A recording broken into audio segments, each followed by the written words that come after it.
All right, time for an update on Pierre,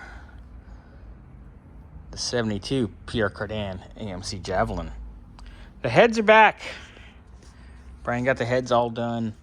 We are waiting for screw-in rocker studs because the ones they sent him were too long. There's another set on the way. He's going to drop ship them directly to me.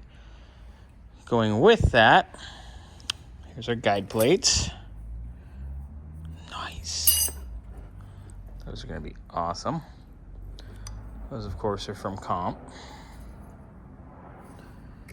And our roller rockers, also from Comp. Looking amazing. So, as soon as the gasket kit arrives, I can start assembling this.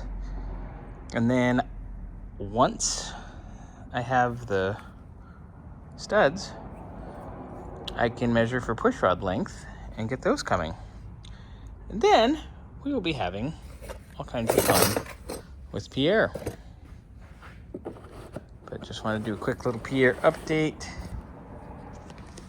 Yummy, yummy, yummy. Nice stuff. Nice stuff.